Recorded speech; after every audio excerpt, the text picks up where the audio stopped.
Good evening, ladies and gentlemen. Thank you very much for joining us here tonight. My name is Tony Payan. I'm the director of the Mexico Center here at Rice University's Baker Institute. Welcome to the halls of the Baker Institute. The Mexico Center is dedicated to the study of Mexico and the binational relationship. We dedicate a lot of time, energy, the entire Mexico team, to work on different issues that affect the binational relationship. Mexico is a country that is uniquely positioned because of its geography, its historical ties, its demographic ties, its economic ties with the United States, to affect the lives of millions of Americans. No other country is truly positioned in a way that it can affect the quality of life of so many Americans as Mexico. And so we're proud that here at the Baker Institute we have a Mexico Center for the study of the country and, of course, the binational relationship. I want to take a minute to acknowledge our partners in the Mexico Forum. And of course, in the rotator, you can see some of the companies that support our work. And I'm very grateful to all of them for supporting this. Without their contributions to the Mexico Center, it would be very difficult to do the work that we do. So thank you all for your great for your great support of the Mexico Center. In 2018, July 1st, Mexicans went to the polls and elected a new leader. That's almost a year ago. And all of us were watching the polls, and we knew that in his third try, Mr. López Obrador was certainly going to make it to the presidency. We didn't know what the margin was going to be. We didn't know what the consequences were going to be, and we certainly didn't know what his convictions were, because he was incredibly good at staying on message. Corruption, corruption, corruption was the message. And it was a message that resonated very, very well with all Mexican voters. Mexico had been slipping in the rankings on corruption for a very long time. And it now ranks quite poorly on the corruption scores. And so the president stayed very disciplined on that, and 53% of all Mexican citizens voted for him and gave him overwhelming majorities in Congress, in the Senate and the House, and enough state houses that if he wanted to change the Constitution, he could. To change the Constitution in Mexico, you need majorities in both houses of the federal Congress, and you need 17 state legislatures, which is 50% plus one. And he got it. So his mandate was enormous, and the power that the president has to truly make a change, a difference in Mexico is also enormous. But there are a lot of people in Mexico who had doubts about his agenda, his methods, and of course there is a lot of increasing trepidation among many, many Mexican citizens about the way the president is going about fighting corruption, retooling the federal budget, relating to the institutions in Mexico, and of course in his relationship with the United States, and the issue of security. There are many, many different items on the agenda that we have to keep an eye on. So Mexico is becoming quite complicated, quite difficult. And on this side, in Texas, Houston, and certainly in the United States, many companies and many people who feel some kind of affection for Mexico are also watching the country very closely. There's a lot of concern about what could potentially happen, because the United States and Mexico had pursued a relationship that was framed by the North American Free Trade Agreement for 25 years. A quarter of a century, we had a great degree of certainty, and we knew where Mexico was going. And now, for the first time, for last year, we're not sure. We're not certain. And of course, in addition to that, we have a less than predictable environment in Washington, D.C. And so the Mexico Center has a full agenda. And today, more than ever, we have to call on people who can certainly come to the table and try to read their crystal ball and give us a better idea of what can happen. And this is an ideal moment, the end of the semester, the beginning of the summer, very close to the first anniversary of the election, the mid-year review of the López Obrador administration. We are convinced that we have enough material in our hands now, in his actions, in his words, that we can do an initial assessment of where Mexico may be going 6 months into the President López Obrador's term.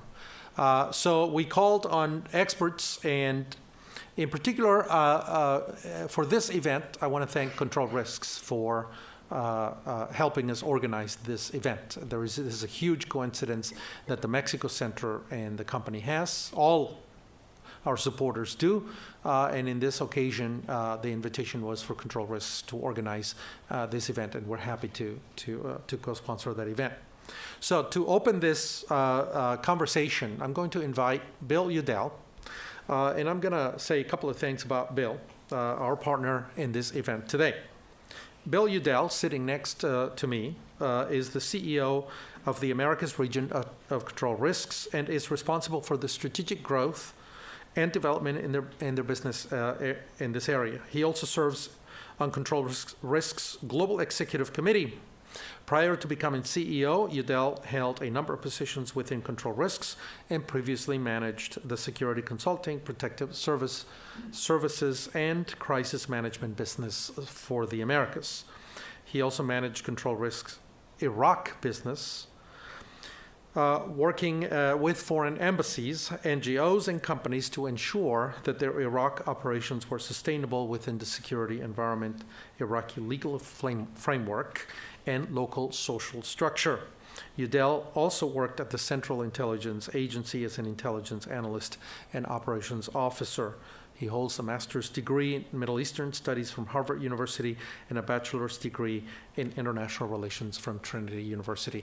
Help me welcome Bill to the podium. Thank you.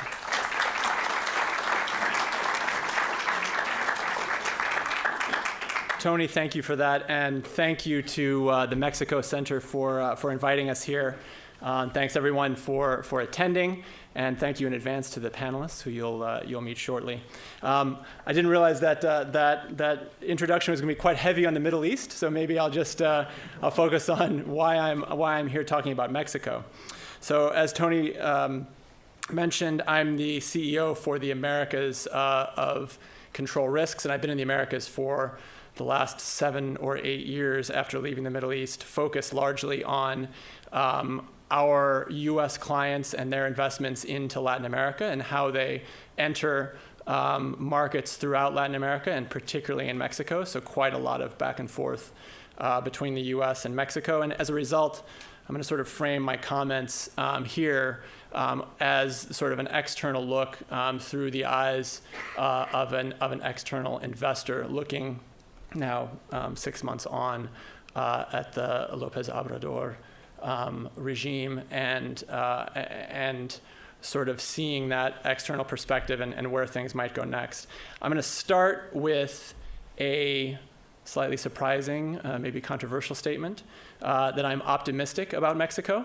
I'm not sure how many people in this room share that optimism, but I'll get into that in a second. But it might sound strange considering most of the news coverage and many of the sort of objective indicators that we've seen out of Mexico, as well as the palpable general pessimism that is gripping most of the Mexican business community and indeed external investors. It's probably even stranger coming from a professional risk consultant, because we tend to be the most pessimistic people on earth. I'll put that aside for a second. But really, when you look at Mexico, where there's upheaval, and you look at sort of all of Latin America, really, where there's upheaval, there's often opportunity for those that really know how to spot it. And at Control Risks, for example, we've been helping our clients succeed in Mexico through many, many ups and downs across political, security, regulatory, and social landscapes over the last 25 years. And we, sort of being on the ground and working very closely with investors, strongly believe that as the dust of this new administration settles, the political and economic change in Mexico that it's represented, that Mexico has been experiencing, combined with sort of regional and global economic political forces, the dynamics of its relationship with the US and other regional players, will reveal some of those opportunities. So in the end, patience, insight, and good planning will certainly pay off in the near and medium terms. But having said all that, let's start with a somewhat and often painful look back at the last 6 months, and particularly on the transition and sort of where we are now. The transition between administrations was always going to be difficult, considering that obviously AMLO and Morena effectively ran on a completely anti-status quo platform. Everything before was bad and corrupted. And so every policy, institution, project, and program from previous administrations had to be reviewed, if not outright canceled. But there are three things that sort of went beyond that expected pain and made this transition feel even more negative than it otherwise could have. First of all, in the first few months of the new administration, there was a pretty significant gulf between expectations and reality. Aside from some of his most hardcore supporters, almost every other social group in Mexico or segment of the population seems to have some sort of gripe with AMLO. There are plenty of voters who turned out to support AMLO and Morena, not because they believed in any sort of particular part of the platform or program, but because he and the party generally embodied general change and a break from the old discredited parties. They were, just generally speaking, expecting something different, which obviously Mexico is not unique in this way in the last few years. There were those that expected swifter action on corruption, for example, going after the likes of former President Enrique Peña Nieto, probably AMLO's favorite target during the election campaign, as well as some of the other power brokers of previous regimes. But despite all those promises of swift action, nothing has really been done, even against some of those that were the most public sort of symbols of previous corruption. There are other sort of groups that were, simply looking for gas and electricity prices to plummet dramatically. That really didn't happen. And then there were even more sort of idealistic groups that were expecting AMLO to truly change the way politics was done in Mexico and deliver more transparent, democratic policy ranging from human and social rights and environmental issues to transparent running of public tender processes and the avoidance of the sort of traditionally open political horse trading that had characterized previous regimes. And then there were others, sort of like us in Control Risks, that thought that AMLO at some point would become much more pragmatic once campaign rhetoric could be sort of pushed aside, much in the way that he did when he was mayor of Mexico City. And so while the disappointment over his lack of delivery on some of these economic, political, and social promises, some of the most basic ones, has yet to really translate in a marked fall in his approval rating still remains very high. There are some cracks beginning to show, and it's starting to slip a little bit. So while he's gotten for these first 6 months, certainly the benefit of the doubt from most sectors of these sort of disappointed groups, I think there are some signs that he's kind of at the tail end of his honeymoon period, and we'll get later on into what that might mean. And this kind of leads me then to the second negativity accelerator, as we might call it, behind the transition, which is really the lack of cohesion and the inexperience of the ruling party, as well as the bureaucracy, so both groups. And I'll begin with Morena, the president's own party and obviously the majority party in the legislature. And rather than a cohesive party, Morena is really a mixed bag of individuals and groups with a bunch of diverse ideals and ideologies, which really only came together to ride in the coattails of AMLO into power. Many of its members and the members of the new bureaucracy have little or no experience in the sort of dynamics of politics and have no clear guidance on what is expected other than the sort of governing philosophy that what AMLO says goes. The lack of internal party process that typically precedes things like sort of major public initiatives manifests in this sort of constant reversals and corrections to AMLO's morning press briefings from both the president and the party. And these, as the sort of from the view of the external investor, really inject market uncertainty and leave observers and citizens with a real sense that there is no sort of unified governing plan that everybody is working towards.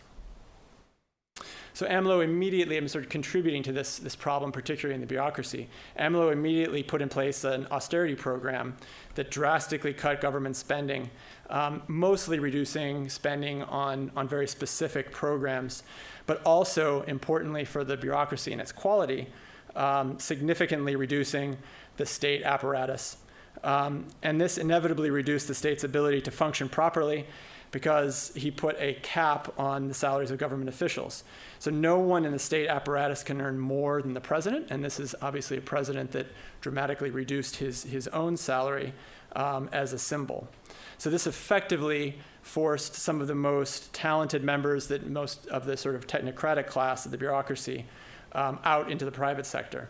And if you look at sort of the history of Latin America, as far as I'm aware, every previous attempt to place caps on salaries of the state bureaucracy in Latin America, especially as a way to stop corruption, has ended in some form of disaster, with all the talented individuals moving out and leaving behind those that either are incapable of finding sort of better work in the private sector, or leaving behind those that have sort of mastered the art of corruption and really know how to get paid in the end in the system. So not very good options left for the technocratic class.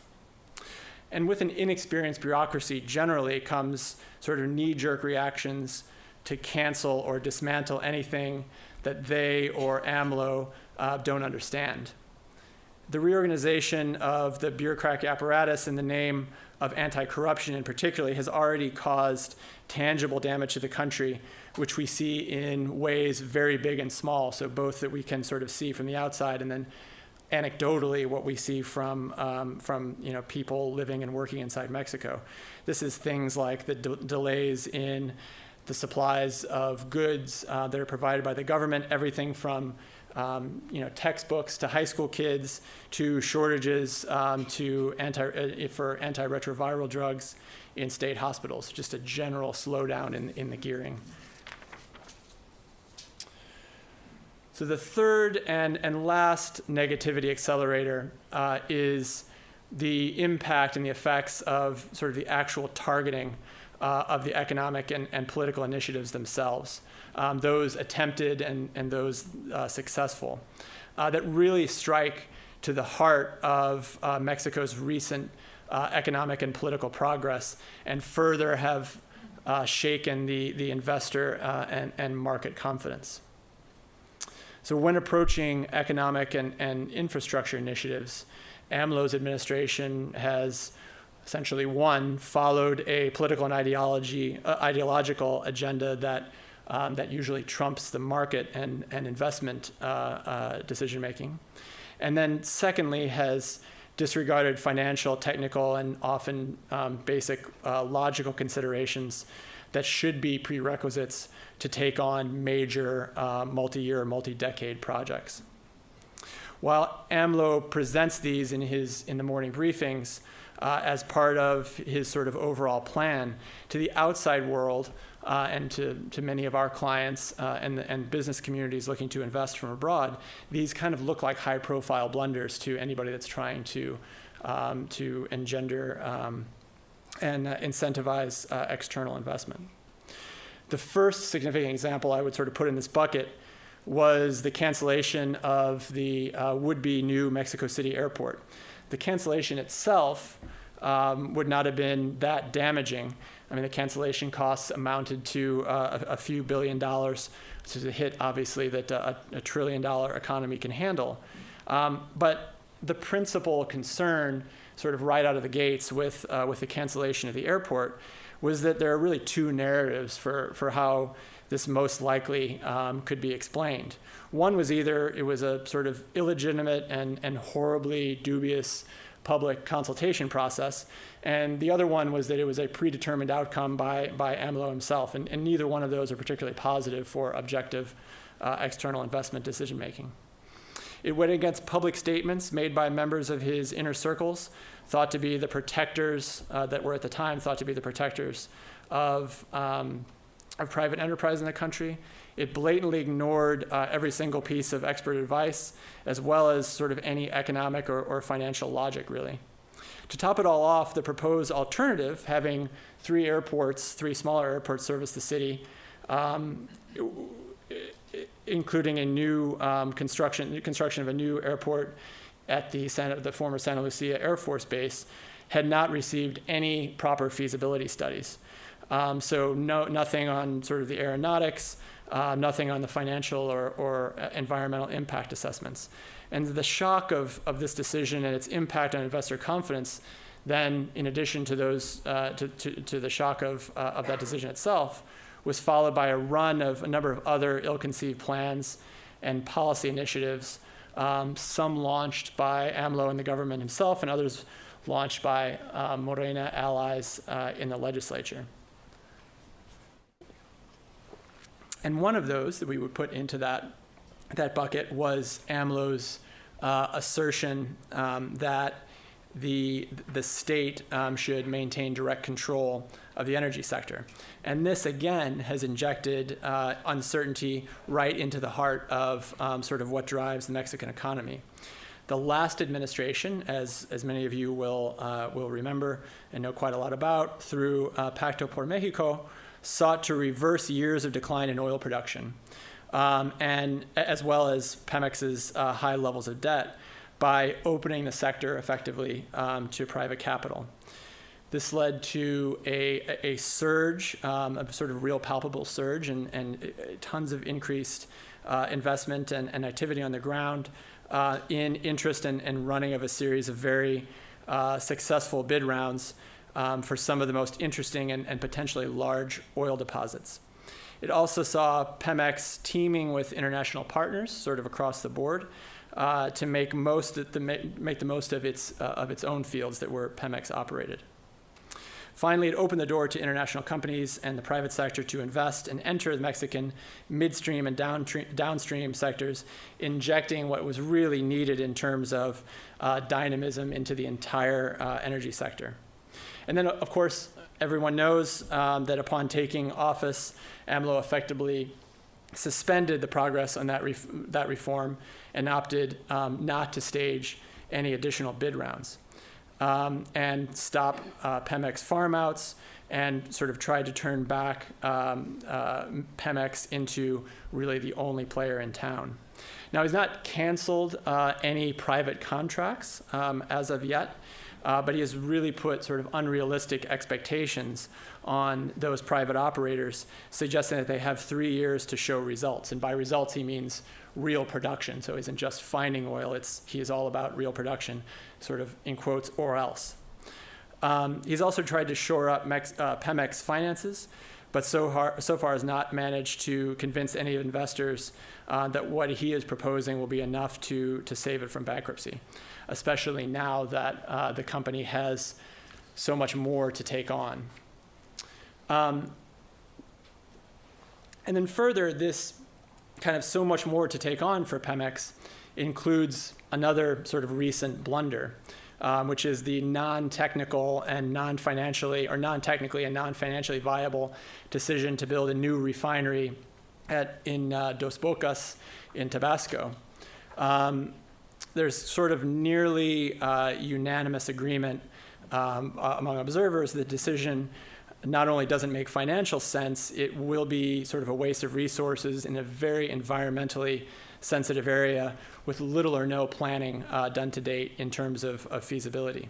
So therefore, it wasn't really surprising that when the government invited 4 international consortia to bid on the construction of this refinery very recently, and mandated that it be completed in only 3 years and for $8 billion per AMLO's promises, they basically in the end had to declare the bidding process empty, and yet to be determined where that is going to go.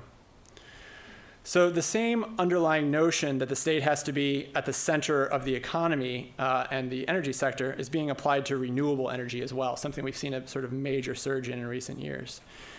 Part of the previous energy reform called for the opening of the renewable sector in particular, and the splitting of the roles of generation, transmission, and distribution, and commercialization, which to that point had all been sort of unified under the CFE. This reform led to large investments in energy generation and transmission in the country, and the staging of long-term energy auctions for renewables specifically, with a double goal of meeting the clean energy and development goals and also ensuring future supplies. These auctions proved to be so successful that the price of electricity was steadily declining, and there was a rash of new renewable energy projects in the pipeline. In fact, it put Mexico so much on the map in terms of renewables that only China has built more renewable energy projects in terms of total megawattage than Mexico over the past couple of years. Then, consistent with other decisions, the new government and the CFE, under the management of Manuel Bartlett, an old-style sort of PRI politician, suspended the rounds and changed tack in the sector. And sort of as an aside, you know you've done something really badly wrong if you have, excuse me. You've done something really badly wrong if you have both bankers and environmental NGOs angry with you at the same time. Not a positive scene. So Bartlett is now talking about bringing back carbon projects and the sort of old model of carbon fuel power plants. Is also bringing back CFE's old model for developing energy projects, which sort of has the private sector building the projects, and then once commissioned, the CFE paying for them through new debt. And this has sort of a double whammy effect of negativity, which is sort of obviously the problematic nature for a state-owned enterprise with major financial hurdles to be engaging in this, and that also breaks AMLO's pledge not to issue new debt. So they're on a bit of a collision course with some of AMLO's promises in renewables as well. While these policies have injected obvious economic uncertainty, AMLO has also taken action that has shaken investor confidence in Mexico's democracy and its political direction. So as an example, he has, since taking office, consistently sought to undermine the legitimacy of most of the independent regulators in Mexico, either through direct attacks, large cuts in funding, or the appointment of unqualified loyalists to key roles. AMLO has attempted to erode power and the performance of critical institutions like the National Electoral Institute, the Energy Regulatory Commission, and even the Supreme Court. Something that many observers inside and outside of Mexico see as an attempt in due course to essentially wind some of those independent institutions down and put regulation functions back into the government itself. So as we look back on the last 6 months, we see it defined, again, by these sort of three things: a failure to meet the expectations of both supporters and hopeful skeptics like ourselves, an inexperienced ruling party and bureaucracy, and then obviously the damage done by the targeting of AMLO's initiatives themselves. And at this point, I'm sure you are sort of thinking back to the beginning of my talk and wondering at what point the optimism will start. And so let me start with a very small bit of optimism, which is that I feel it's important at this point to sort of calm fears that Mexico is turning into a new Venezuela, which is actually a concern that we hear repeated among some in business circles in Mexico.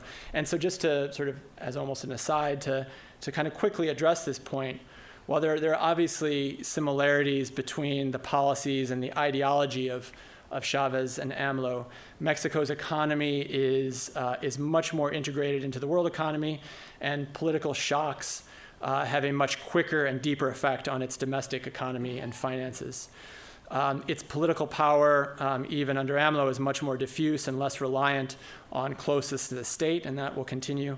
And the economy of their oil sectors is just sort of incredibly different. So back when Chavez came to power, PDVSA was producing 3.1 million barrels per day, with a price of around $100 to $120 per barrel to finance a country of basically 19 million. Pemex is now producing 1.9 million barrels per day at $60 a barrel to finance 130 million Mexicans. So very, very different politics and economics at play.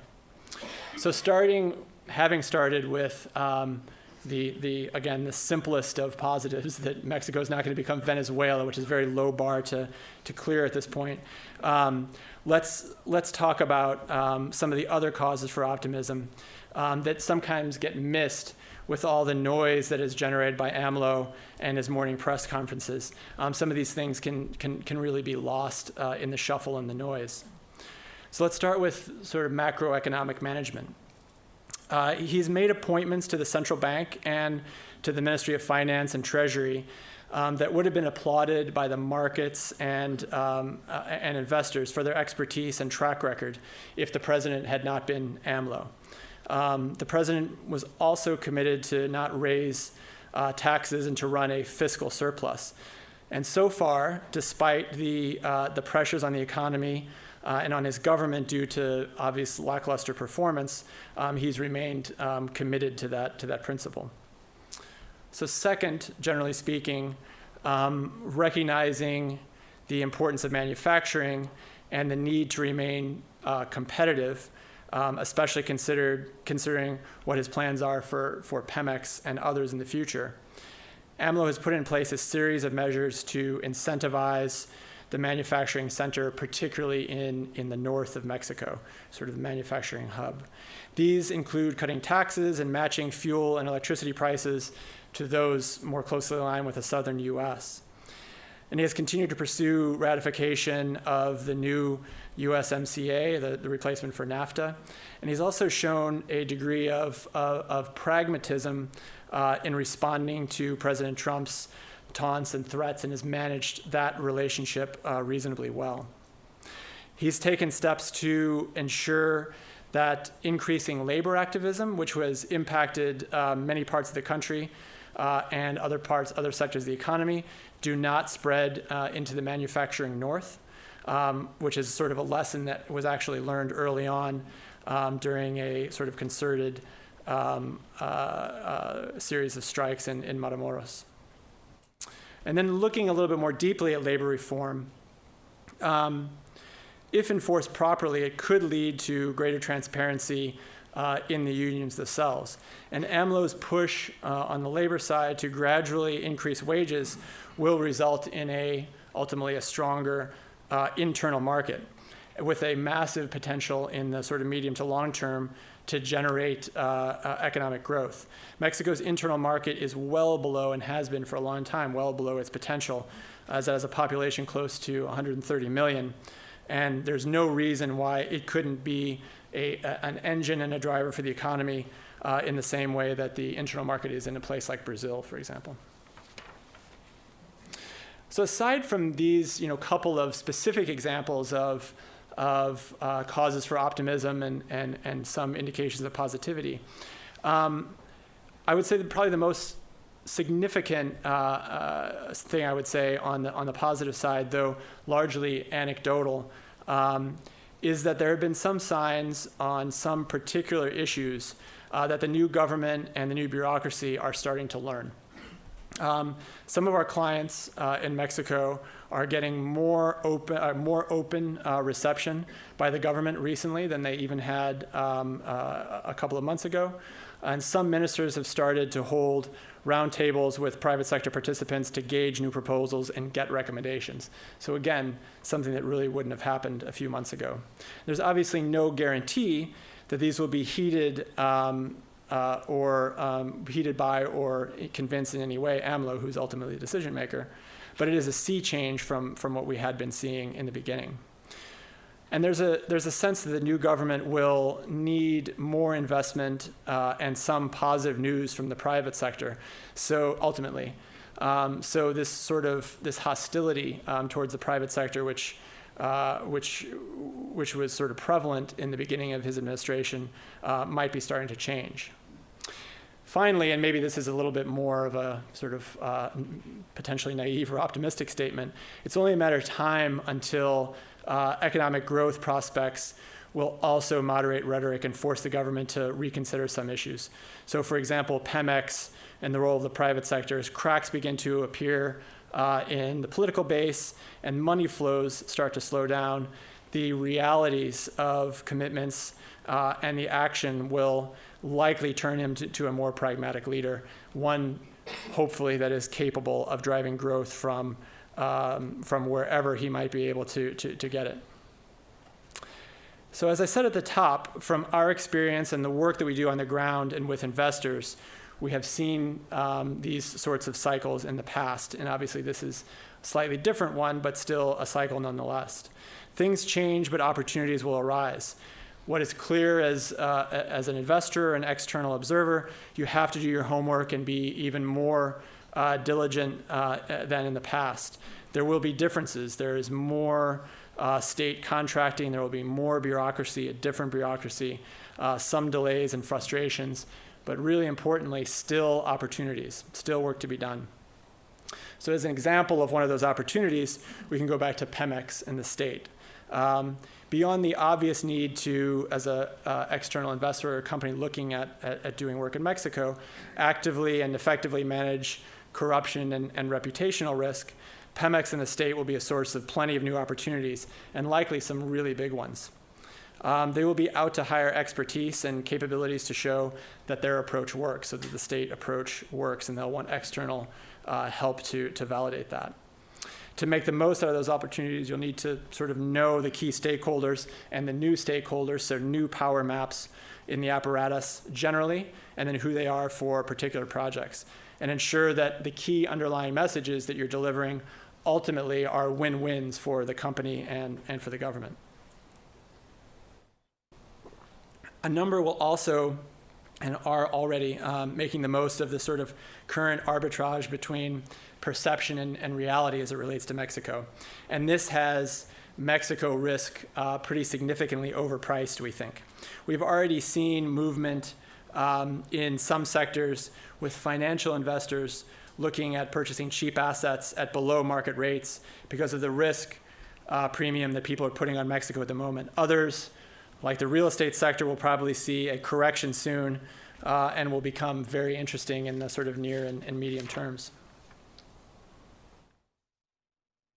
So in some, it's obviously still early days, and no doubt signs are negative.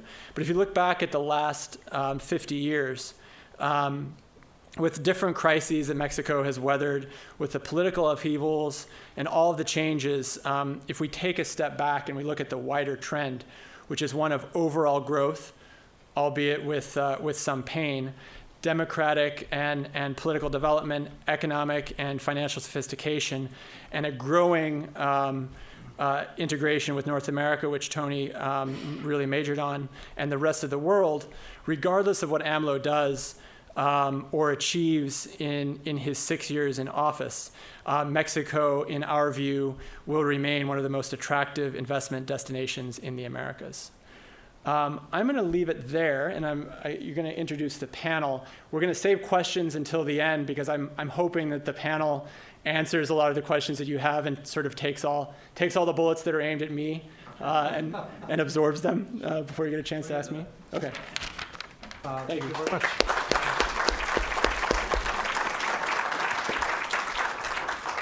Well, thank you very much for that very balanced assessment. Most of us are very pessimistic, but I'm glad you were able to point to the opportunities for learning and growth in Mexico, and maybe the administration will certainly change in the right direction. Let me introduce our moderator for the panel that follows this keynote. I'm going to introduce former Dean Nicholas Shumway, a professor here at Rice University, a scholar at the Baker Institute Mexico Center, and of course a friend. Let me just skip the whole introduction. I just want you to know that he is certainly quite an expert in Latin America and a friend of the Mexico Center and somebody who follows everything in Latin America from Argentina to Brazil to Peru to Mexico very, very closely. So his credentials are there on the table, and I'm very pleased that he accepted to moderate this panel. Nicholas, the podium is yours.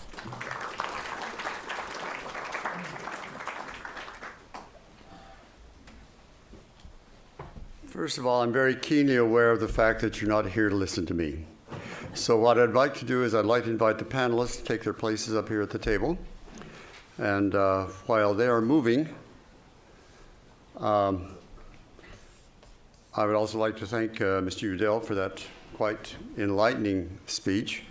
I know you said that you were going to be optimistic, but you saved your optimism for the last, and you didn't say a lot of optimistic things, so maybe we can flesh those out as soon as we get here. The panel will speak in the order that you find them in the program. Because we want to save as much time as we can for questions, we really like to think this is a forum, and the forum is not just people up here, but everybody in this room.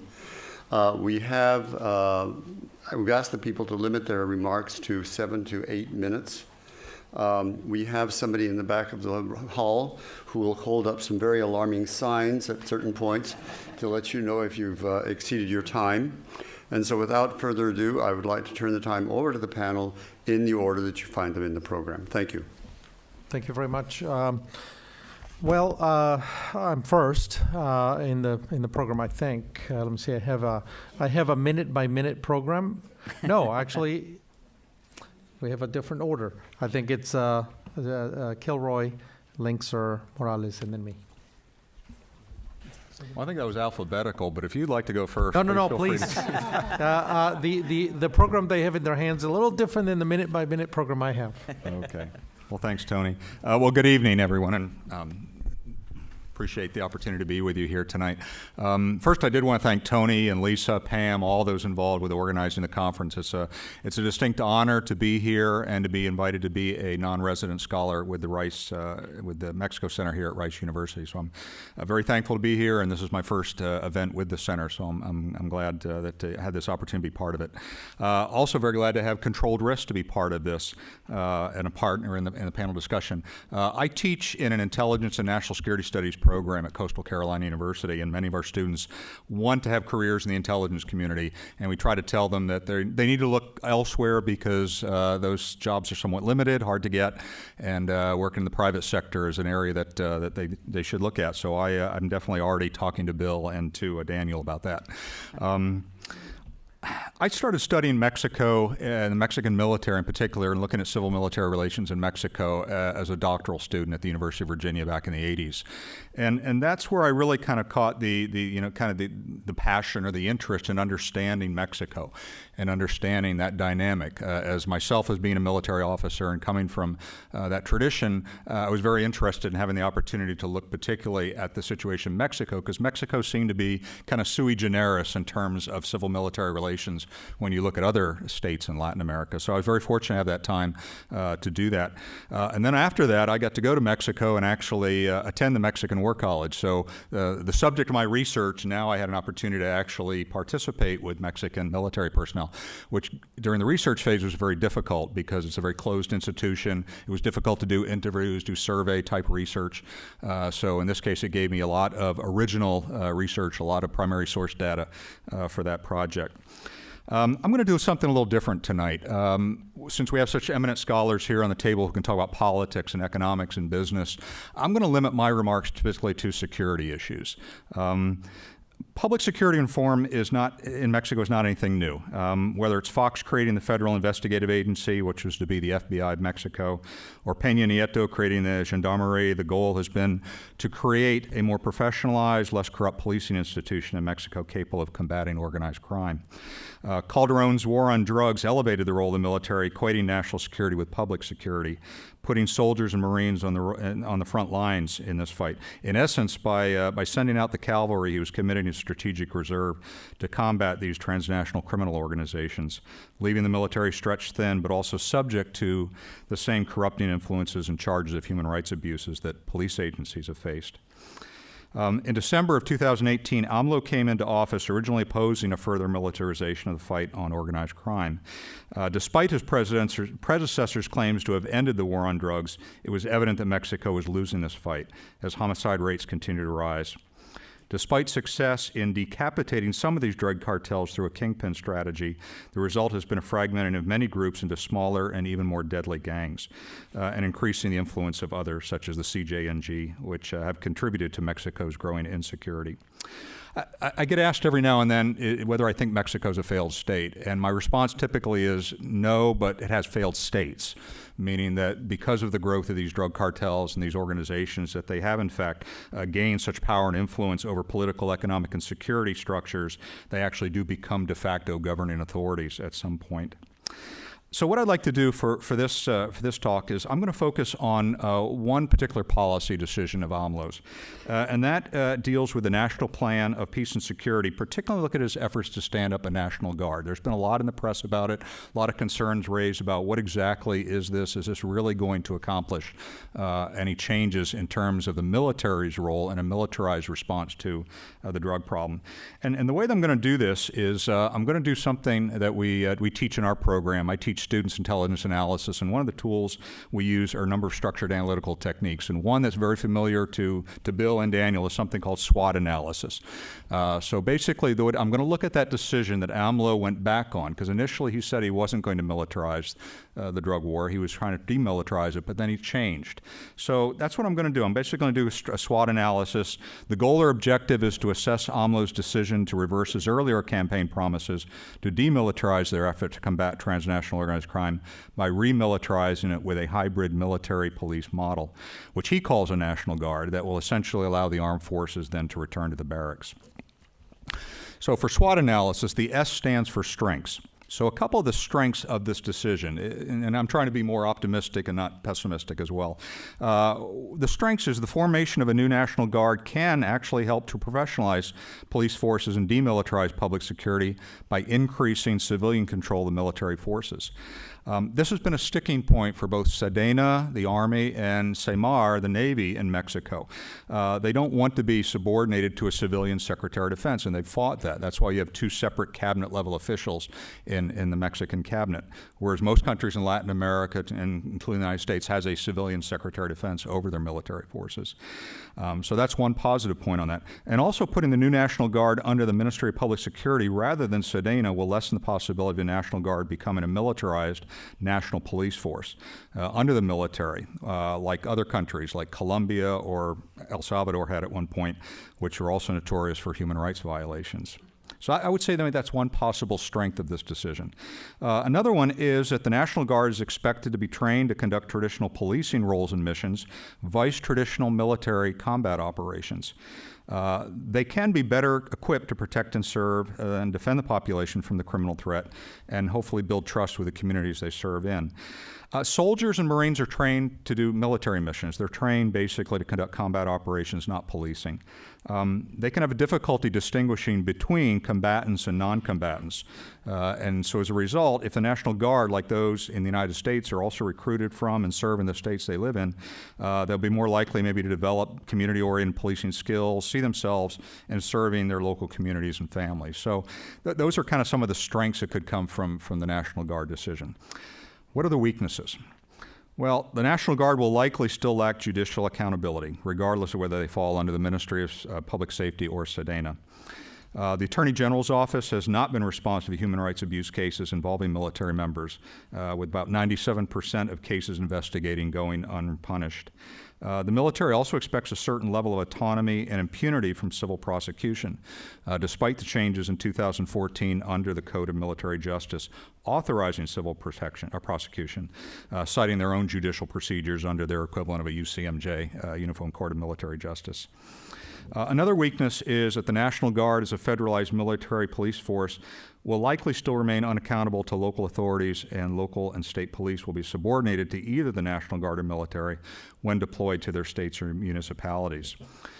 And reason why is that there's a basic lack of trust in the military by local authorities due to its ability to act with impunity and limited transparency.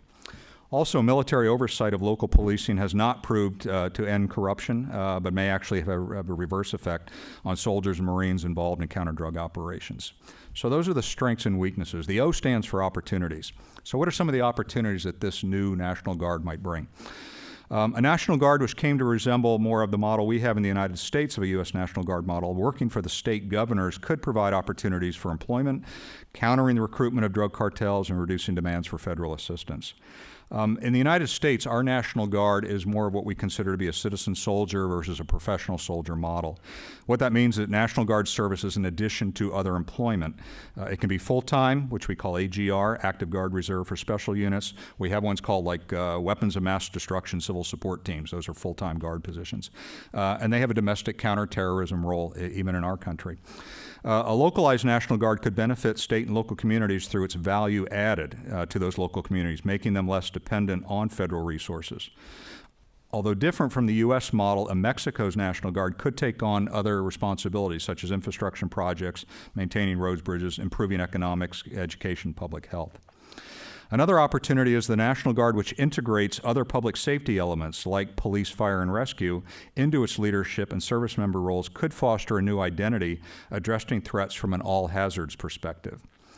A state-level National Guard also provides state and local authorities with forces readily available to respond to natural disasters, other man-made threats they may face, as well as being able to augment public safety and security roles and missions. In this regard, the National Guard would be viewed as part of a first responders in a crisis rather than the federal military coming in after a disaster with support that may or not be appropriate to the mission and the situation. The T stands for threats. So what are the threats with this decision? Well, SEDENA could view the National Guard, meaning the military, the Army in particular, could view the National Guard as a threat to its budget, as well as traditional security missions focused on internal security. Mexico's military does not have a traditional external national security focus. The only real threat from other nations is the United States. And the Mexican military does train for the possibility of U.S. military intervention. I was a student in their war college, and whenever they had those classes, my partner and I'd always be excused for the day because we kind of knew what they were doing and what they were talking about. We've kind of contributed to that, too. The stand-up of U.S. Northern Command, stationing of the 1st Armored Division at El Paso at Fort Bliss, also contributed to that perception of the United States being a threat. If countering transnational organized crime is taken away from the military, and particularly the Army, it could threaten the Army's identity and role in politics and society, leaving it without a real mission or focus. Another threat is if the National Guard will be subordinated to the state governors, these forces may come to be viewed as state militias, which could be co-opted by the state or local authorities and used for political purposes. Mexico has a painful history of regional caudillos and private armies combating each other for control of the country's power and economic power and political power. No one wants to return to the days of the Mexican Revolution. Yet, drug cartels have taken on similar roles resembling regional armies under powerful bosses who exercise political and economic power.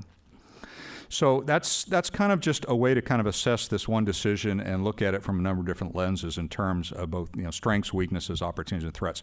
The next step when you do SWOT analysis is you then determine actions or strategies that would you could use to improve the strengths, or to basically would use strengths, improve weaknesses, exploit opportunities, and mitigate threats. But for purposes of time, I'm going to stop there, and I'll leave some of those for our Q&A session. Thank you.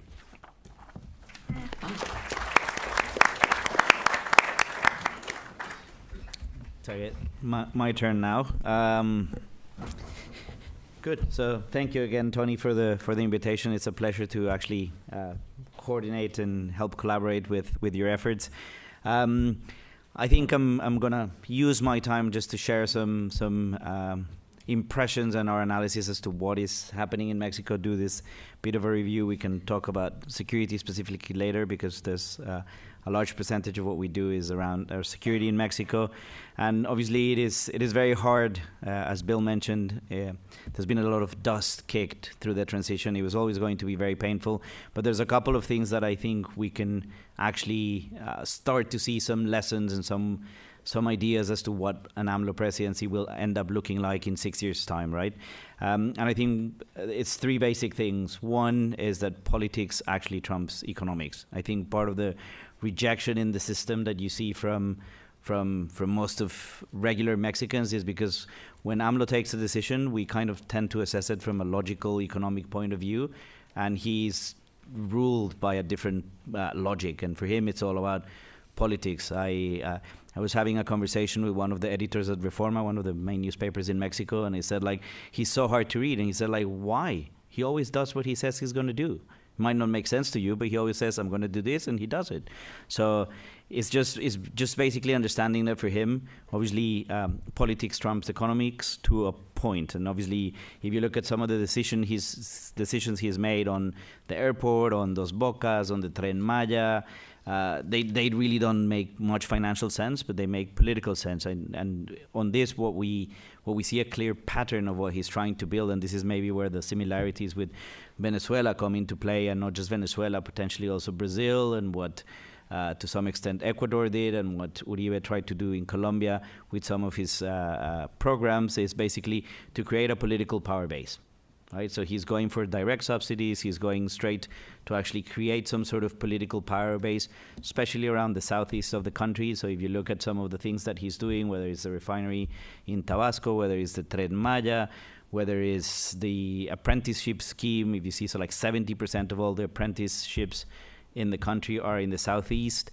So he's just literally trying to create a political power base, and under that, this is kind of like what you need to figure out to understand him.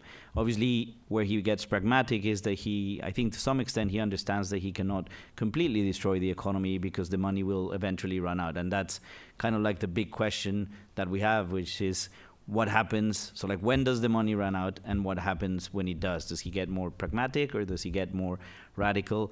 And this is perhaps one of the red flags that we have, which is AMLO himself and some of his close advisors, and potentially Poncho Romo excluded, don't really understand markets today. If you see markets like numbers, markets like specific plans, and when they go and present, for example, the Pemex rescue plan, or they go and present some of the finances of what they want to do, when they get questioned about the numbers, some of these things don't stand up to scrutiny. And if you look at what is happening now, he's already had to go through effectively 3 rounds of bureaucracy cuts because the numbers don't add up. And so he understands, I think, to some extent, that if he breaks his pledge not to issue new debt and not to raise taxes, he's going to get into trouble, because precisely markets and investors are going to panic. Obviously, he comes from a leftist background, so if you change those fundamentals that create panic, people take their money out, and so effectively he needs to keep that in place, and the alternative is to actually turn around and start generating private growth. So I think we'll probably figure out if you get more. So already in the first quarter of this year, there was an economic contraction, 0.2%. Probably in the next quarter, you'll have another contraction, which will mean that Mexico is effectively in recession. And probably that will force him into reassessing some of these things. And as Bill was mentioning out, you already see some signs of this. Even today, Poncho Romo, he's the chief of staff effectively of the presidency, and his liaison with the private sector, he even came out and said, well, we might actually restart some of the bidding rounds for oil and gas because they're not as bad as we originally thought. And so you might see this, again, he said many things in the past that AMLO doesn't do, but it's thing.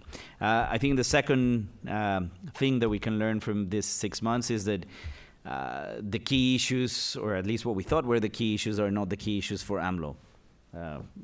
He effectively campaigned on corruption, and every now and then he talked about security. And if you look at what he has concentrated on in the first 7 months of the presidency, are not the things that he campaigned on, right? He's concentrated on fuel theft, energy security, airport and infrastructure. When it comes to corruption, he's thrown out a lot of accusations, but no actual arrests, no actual investigations. The only time he's actually mentioned security is when people start corruption, is when they start questioning him on some things. I think this morning during his morning press conferences, which are fantastic if you have 3 hours to spend in the morning. Actually, as an anecdote, there's a very popular website now in Mexico that accelerates the press conference because he speaks very slowly, and you can go through it in like 1 hour and 20 minutes instead of 3 hours. It's true. But all of the efforts, he only mentions corruption when it suits him, but there's really not much action. You talk about security, and I think we can have an interesting conversation about the National Guard. Most analysis that we've done, and by seeing some of the results on the ground, effectively mean that the National Guard would have very little impact on the conditions on the ground. It's probably even going to make it a little bit worse, because when the National Guard comes in, there's a clash between the National Guard and the cartels. Violence goes up, then they pacify it, and then they move on to something else. The real problem is the fact that he is going to be charging states and municipalities for the deployment of the National Guard, which means that if he's taking money away from state and municipal police forces, which is kind of what you need to get straight if you want to solve some of the security challenges in Mexico. And I can go on about all the other issues that he campaigned on that he's not actually concentrating on, whether it's employment, whether it's the environment, all of these things he's actually not concentrating on. So it's interesting to see what that will end up meaning. And the third point I want to make is that Mexico will certainly change, but not that much. And what do I mean by that? If you look at the 50-year trajectory of Mexico, 60-year trajectory of Mexico, obviously it has its ups and downs. Every sexennium was a crisis, a tequila crisis, and all the peso crisis. They always have fantastic names, and they used to coincide with the changes in power. But effectively, some of the things that Mexico has been doing for the last 50 years are probably going to continue happening. And again, I can point back at some of the things that Bill mentioned about wanting to ratify the new NAFTA, USMCA. Every country calls it something different, so it's a pain. I think we should go back to NAFTA because it just makes it so much easier. But I think on this note, it's worth pointing out a couple of things. First of all, Mexico will have a new power player. It is as simple as that. The old PRI, PAN, PRD, tripartite agreement where actually you had all the same players mutating from one party to the other and just basically resurfacing under different guises, that effectively is going to change. Again, not dramatically, because these people will still be around. They will come back. Some of them have now moved on to Morena because it's the new flavor in town and it's beautiful and people vote for it. But eventually you'll have a reaccommodation of power. And so you will have the PRI, the PRD, the PAN, the Verdes, and now Morena.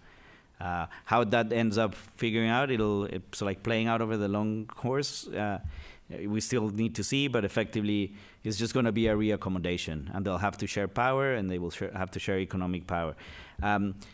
The state will effectively play a more active role. I think this is something that is not particular to Mexico. If you look at what you're seeing, especially across Latin America, in Brazil, in Colombia, in Peru, in Ecuador, some of the scandals around corruption, what you're seeing is basically, I'm not going to go as far as AMLO to say neoliberalism has failed, but effectively what you're seeing is they're looking for new ways for the state to play a more active role.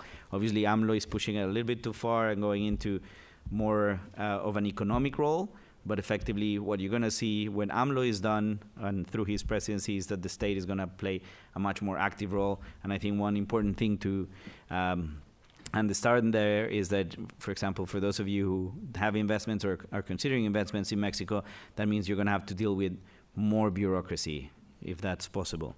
And the third point is that I think the risk landscape will change. And by that I mean we don't expect security to get any better. We don't expect corruption to change dramatically in Mexico. It'll come from different sources to some extent. But I think what you're going to see is that some of these things will change in their intensity or how they apply to different industries or sectors or things that you might want to do, and you'll suddenly get a whole raft of new risk challenges, whether it's what's happening on the labor front, what is happening on environmental issues, what is happening on social issues. I think the one thing that AMLO has done is he's brought light into a lot of different issues that were potentially underneath the surface. Again, indigenous rights, social rights, labor rights.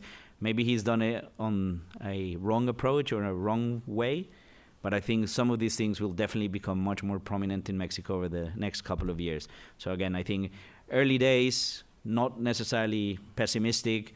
Again, in the long run of things, we expect some of these things to change. The money will start to run out.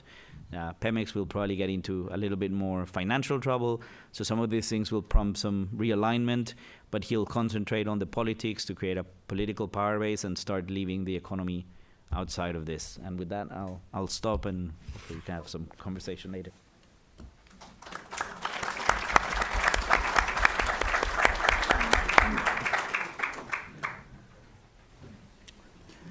Okay.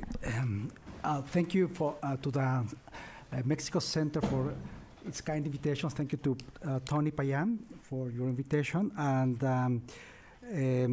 thank you to Mr. Duel for his speech. It was really very good, very well balanced, and he presented very well what's going on in Mexico, what is at stake. Well, in many ways, when I heard to his speech, Mexico is a kind of flashback. We are going back to the 70s, or perhaps to the 60s, perhaps to the 20s, I don't know. But, but we're going back, definitely. And then when I see the future, I go to Daniel, what he said, Mexico is going to change, no, it's not going to change a lot. Well, yeah, that's the point. That's Mexico. Mexico is deep-rooted in its own history, and in contrast to America, because you Americans, you have invented the future. I mean, you think many incredible things about the future. In Mexico, we don't have future normally. We have permanence. We normally in Mexico, and I say that in general, try to make reforms in order to remain the same. And that we used to have an ideologue of the PRI in the 60s, Mr. Reyes-Heroles, Jesus Reyes-Heroles, and he said that for the PRI, but if the PRI wants to reign power, he must make big reforms in this society. So Mexico is that. Mexico is a country that has to move in order to survive. As a country, as a culture, as society, with the different problems Mexico has, and with the geopolitical pressures that Mexico has vis-a-vis the U.S. Don't forget that we lost half the territory in the 19th century, and so we have learned from history. So, having said that, I think that to explain López Obrador is like going back to the Echeverría years, perhaps, to López Portillo. But it makes sense for many people that voted for him. Why? It's because one of his premises at the popular level is that the state has failed. And you know, in Mexico, state is very important. I know in America it's the opposite. You have a kind of, you have phobic to state. You love markets. I could say that in Mexico, we love state, and we have problems with markets. Well, but anyway, when López Obrador said, we have a level of corruption that is not sustainable, because politicians are corrupted, and because the state has been appropriated by markets. So we have to rescue the states. That was more or less the message. So that's why his speech about in fighting corruption was very strong. And what was one of the first measures in government, and I have to mention that, was to stop illegal tapping of gasoline. You know that in Mexico, we have organized crime, but we thought that organized crime was outside government. Now we found that organized crime is also government. It's inside the politicians. And that's what López Obrador showed when he said, well, the problem is that there are people in Pemex, there are people in the Mexican government that they are sponsoring these illegal tapping. So they have to be stopped. And now apparently a kind of legal procedure is going to start trials and so on and so forth. But the point is, the message was there. So in order to rescue the state, we have to clean the governments. And we have to construct or to build a new strong state in order to fight them. Well, that's one point. The other point is that, going back to the 70s, is that the state has the leadership, or must have the leadership in order to sponsor development or economic growth. You know that Mexico will never be a communist country, because also in the Mexican genes, communism is not there. In our ideology, at the end of the 19th century and all the 20th century, politicians from the PRI mainly, they talked about social liberalism. It's a trademark, Mexican trademark. It means that the state must be strong, must keep the stewardship of the society, but the state must equilibrate markets and social pressures. The state must remain in between or a little bit above those social and market pressures. But the state is not against markets. The state is not against liberal individual liberties. So we have a strong tradition of liberalism, like in all Latin America. And we have tried also economic deregulation in the past, even in the 19th century. And we restarted this regulation, as you know, with NAFTA. So, in my opinion, López Obrador he tries to renew a kind of social pact, I mean, with different bosses, social bosses and political bosses and market bosses in Mexico. And of course, the new alliance is not the same as the PRI did it, or the PAN. That's what is really changing. What is going to be new is the new alliances. So if you want to make business in Mexico, try to make the alliance with the right bosses. Now, in terms of economics, of course there are concerns, and I agree with Mr. Duell that the first failure of this first 6 months was the Dos Bocas refinery. Why? Why is it a failure for López Obrador? Because, well, the state must do it. We selected our enterprises, 4 enterprises, private enterprises. Vestel was one of them here in Texas. They were selected, and he said they are the best in the world. And they have to build it in 3 years and with a budget of $8 billion. And at the end of the day, they said, no, nobody said that. No, we cannot do it. Not because they are serious. Of course they are serious.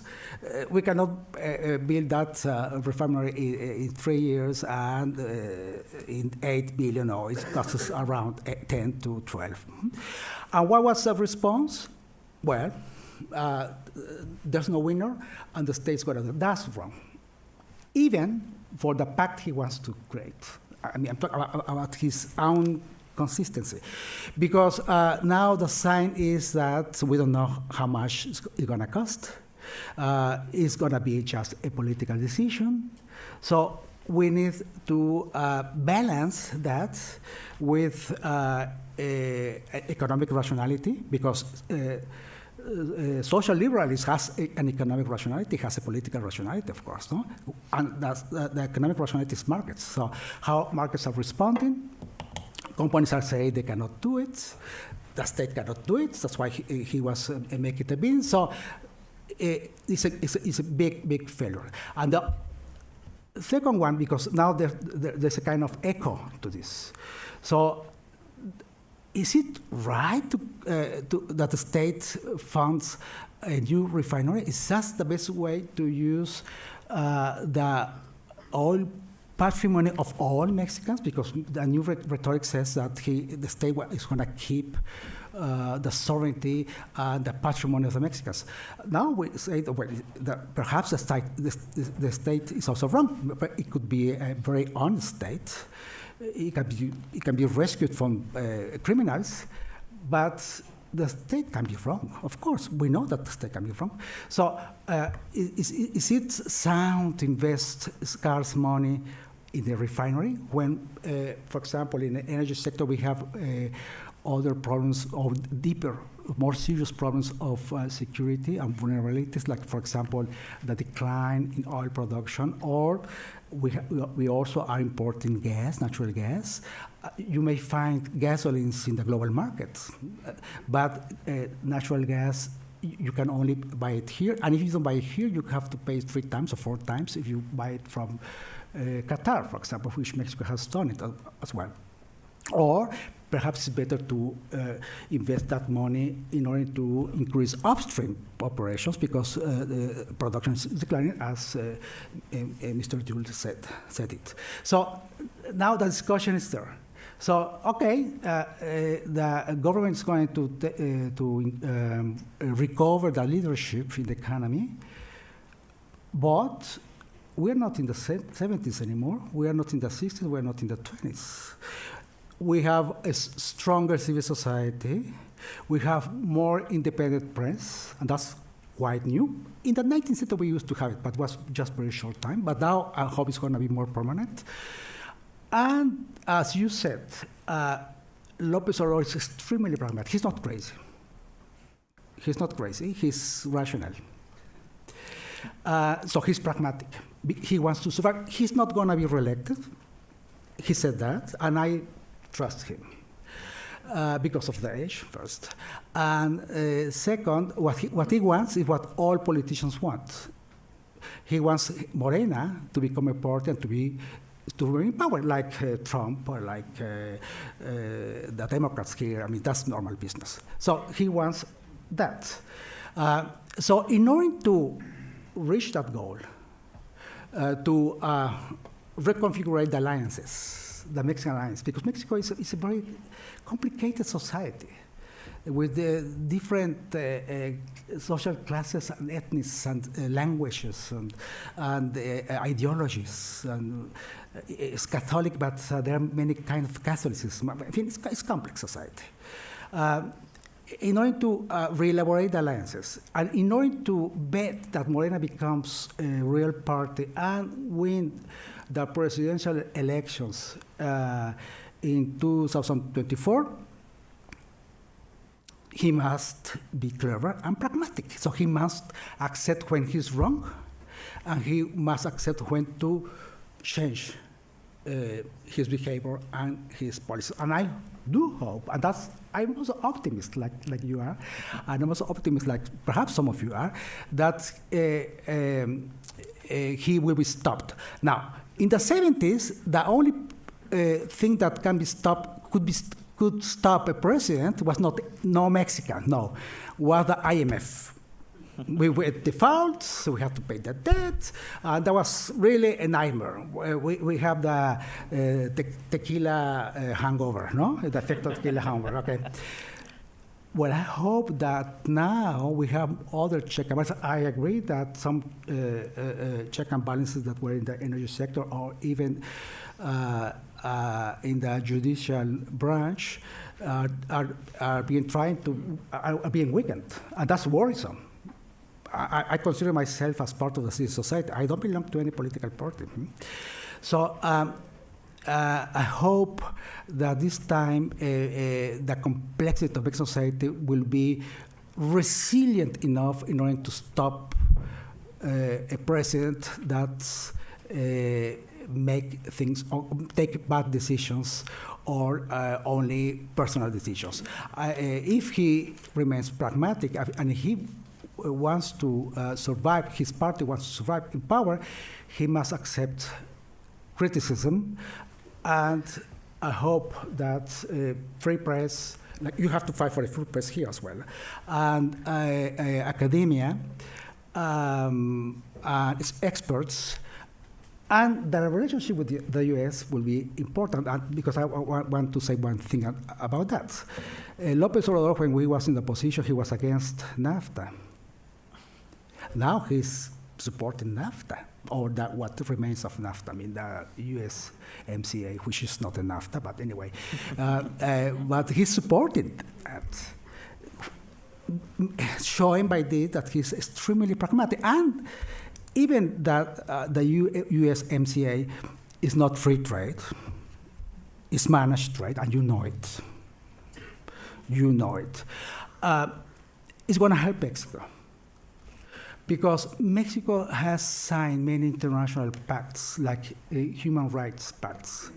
Mexico belongs to the UN, and trade pacts, in order to keep society open.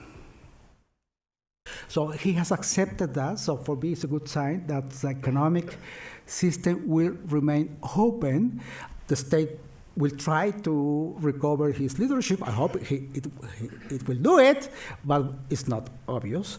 And I hope that the markets will play their function. The function of markets, you know, is to increase the cost when there are political decisions that are wrong. Thank you.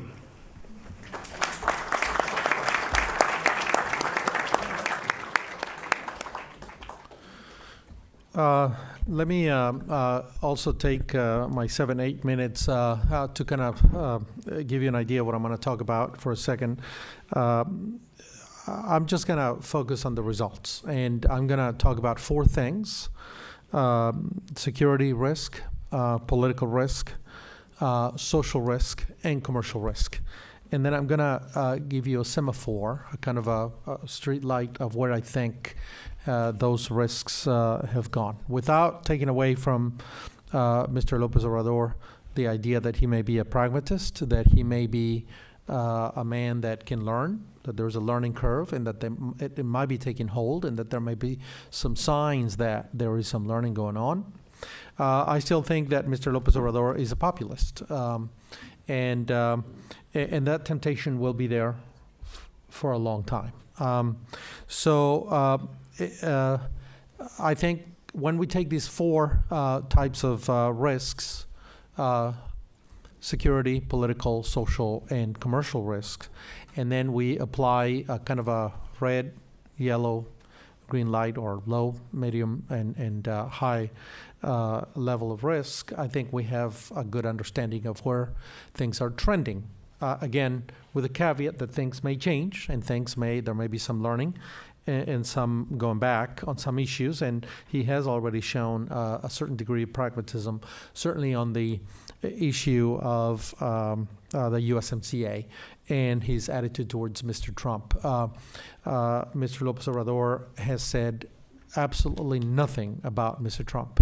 He has refused to make any statements about U.S. policy or about Mr. Trump. He simply said, that's not up to us. I'm not going to comment on that. I'm not going to say anything. I'm not going to respond to whatever is going on in the United States. And in fact, it may be, some of you may have a better memory, but it may be the only president that 6 months into his presidency, in just a few days, has not yet traveled abroad as president.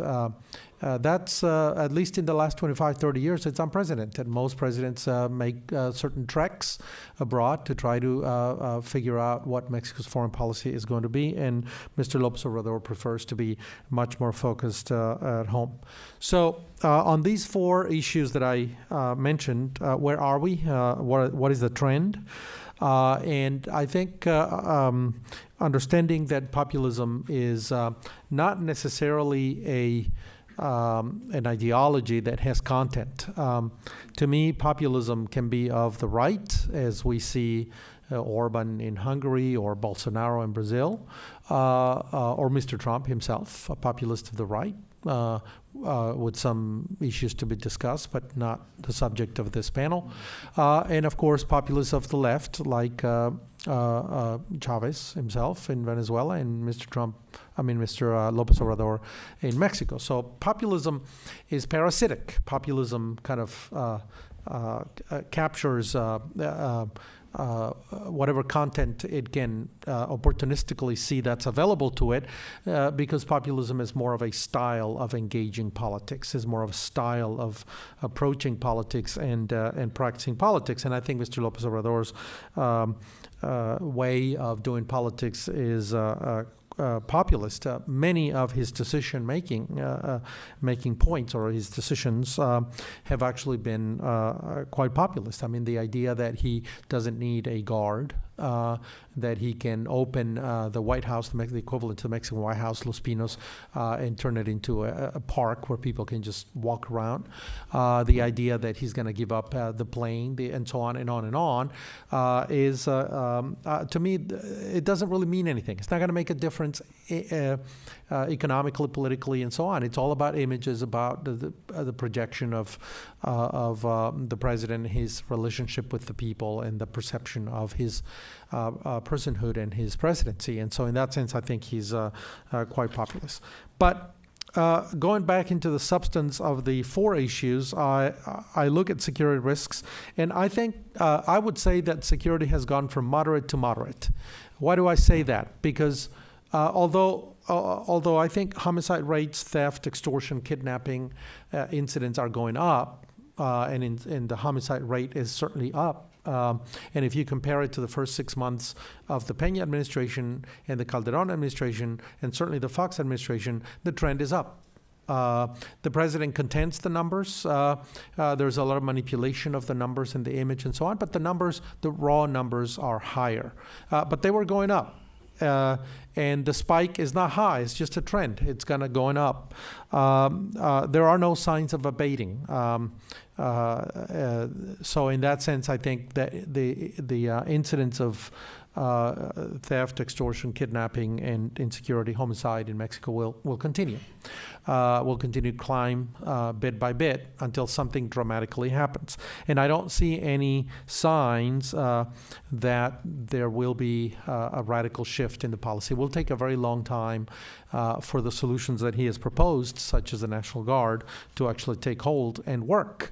And we know that the National Guard needs to be at about 300,000 to 400,000. The National Guard he's proposing maybe closer to 40,000, 50,000. So clearly, even if he were to invest a lot, and it will take a long time to create this institution, this cohesion, the last experiment was, of course, Genaro Garcia Luna, who's been here in this forum, and he created a federal police of, 42,000. And that was not enough. And crime continued to get worse. So I don't have the hopes that will go terribly bad. But in the end, there are no signs yet of attacks on strategic facilities, and criminal organizations will continue to operate kind of fragmented throughout the country in different types of activities. So in that sense, I think in security, so far in the first 6 months, we go from concerning, moderate, to moderate. I think the trend will likely continue. On political risk, there I think it goes from low to high. Whereas security, you go from moderate to moderate, and there's some trends still going up. There may be some stabilization over time and so on. I think on the political risk has gone up because as Bill Udell told us in the beginning, I think his relationship with institutions is very complicated. This is populism. Populism has a very complicated relationship with institutions. We've seen it in the United States. The way Mr. Trump relates to institutions.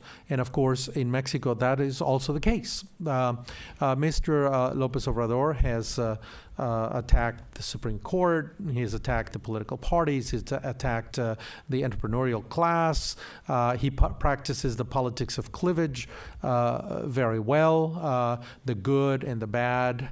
El pueblo bueno, as he calls it, the good people, and then the bad people. And he pits the middle class against the poor, and the entrepreneurs and the business community against the poor. And then the media, there's the good media, which is the media that's uncritical of him and his administration. And there's the bad media, like Reforma, the newspaper. So he plays politics in that way.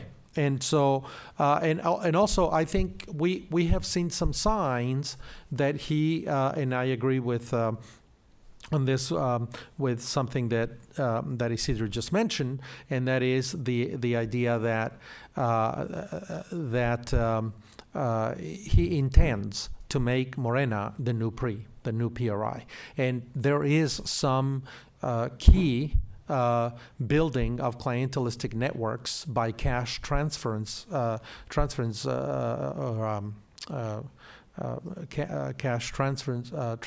into to specific groups, the youth, the elderly, and so on, to kind of create these clienteles for his political party. There's also signs of some political corruption. We're seeing an election in the state of Puebla and the state of Baja California. The first test on June 2nd, there'll be elections, exactly 6 months, a year after his own election, actually July. I think July 2nd, and we see that Morena is actually buying votes. They're handing out some debit cards with no names on them, with no financial institution label on them, but they contain cash. And so clearly this kind of political corruption is already going on. So for a president that ran against corruption, I think his party is certainly trying very hard to make sure that Morena doesn't lose elections in the future, and recreating the federal budget and some of the state budgets to create these clientele networks. When will the money run out? As we heard earlier, when will that be? When will there be a fiscal crisis on that? That's an important question, because eventually, when you hand out money like that, all the money runs out, and then what are your sources of revenue after that? So I think the PAN remains the most viable opposition in Mexico. I think the PRI is in shambles. They just announced that they lost 5 million new members of the political party, so they're back down. I mean, the PRI is now has just over 1 million members in the institution. This is unprecedented for a country where the PRI used to dominate. So clearly the PRI is in shambles. It will have to remake itself, or it will be finished. The leftist parties like MC may have a future. The PRD, I doubt it, which are the kind of more moderate left. So the PAN will remain the viable alternative. But they also need some serious reorganization to happen within the party, and some repositioning. And that will be quite difficult. And in the meantime, Morena keeps working at establishing itself in the different states and cities and so on. So it's going to be really a high political risk, in which Mexican institutions, his attacks on the Federal Election Commission, actually National Election Commission, are also very concerning. So there are some political moves that they're making that tell me that they're positioning themselves politically to really dominate the landscape for a long time to come. How long is that financially sustainable? I'm not sure, but I think politically the Mexican democracy is truly at risk, in my view, at least higher risk than it used to be. Social risk. I think that that is low to moderate. There are very serious challenges. I mean, look, for all his rhetoric and his ability to co-opt certain agendas from the left, even the most radical left, he's not been able to convince the Zapatistas to come along into his political coalition.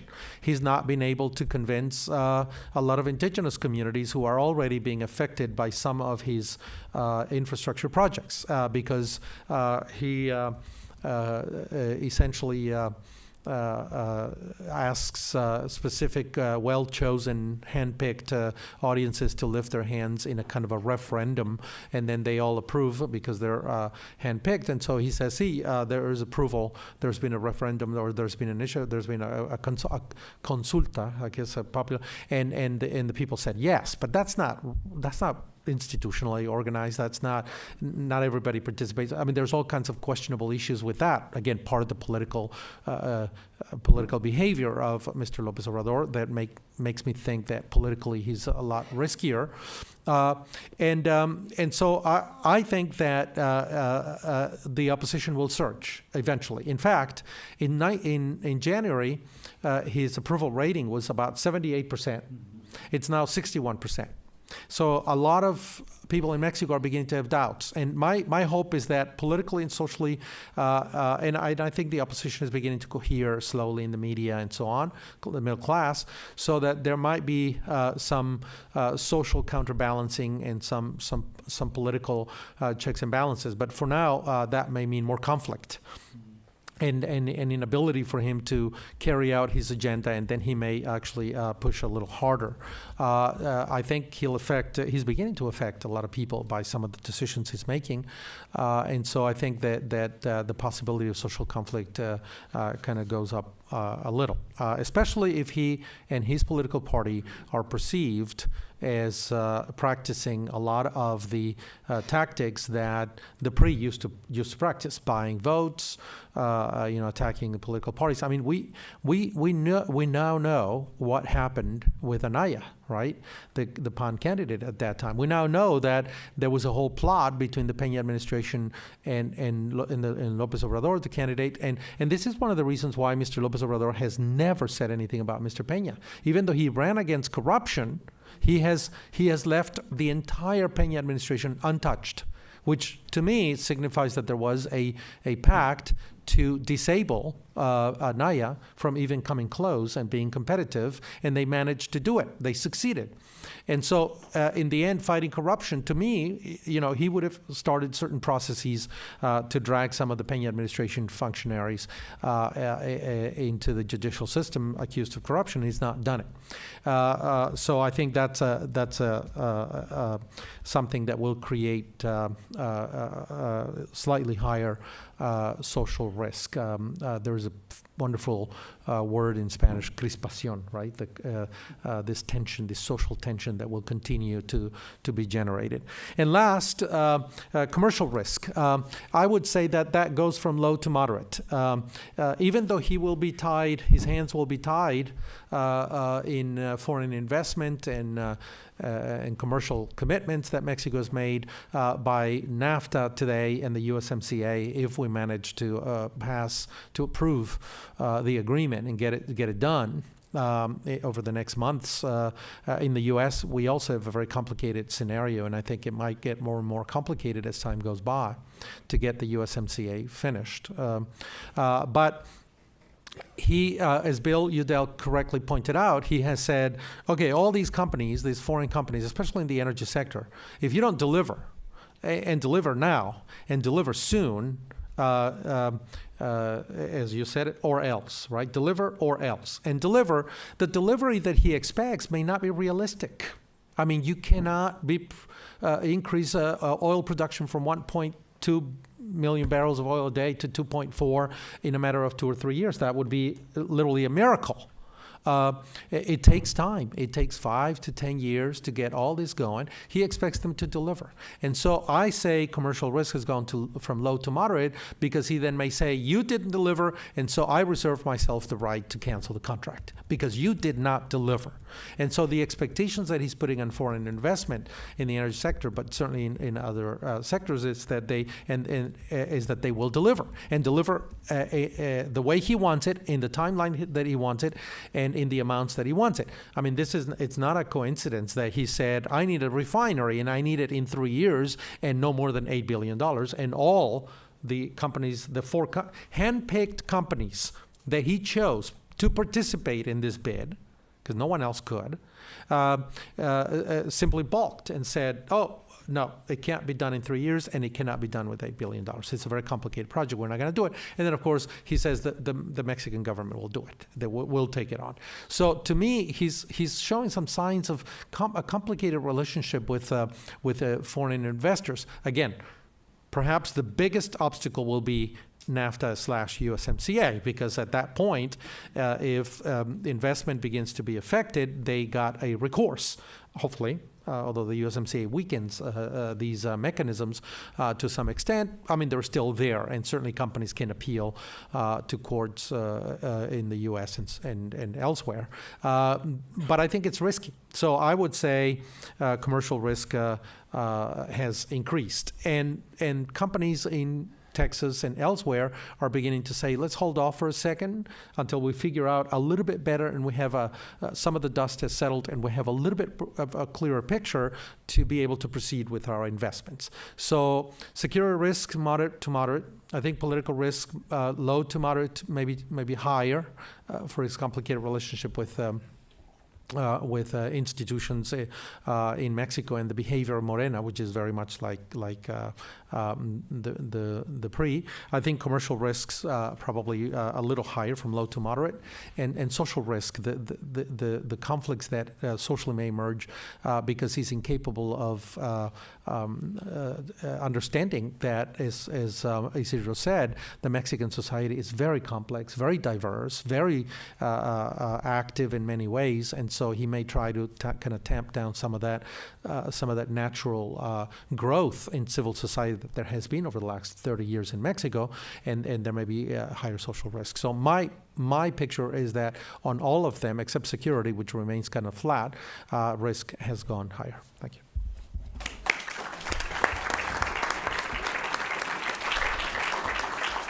I want to thank all of our panelists for some wonderful talks. As we transition to the next part of the evening, in which we will be taking questions from the public, Bill, I would like you to... I'm sorry, what? No, I was asking Pam if he has a microphone. Oh, okay. Bill, I'd like you to take my place here. I'll turn this around so nobody will think that you're me. And if you have a question for the panel, we have somebody with a microphone, right, Tony?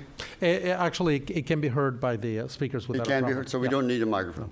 Okay, but speak up, please, and I will call on people as I see you. George, you had your hand up first, so go ahead. Okay, terrific presentations.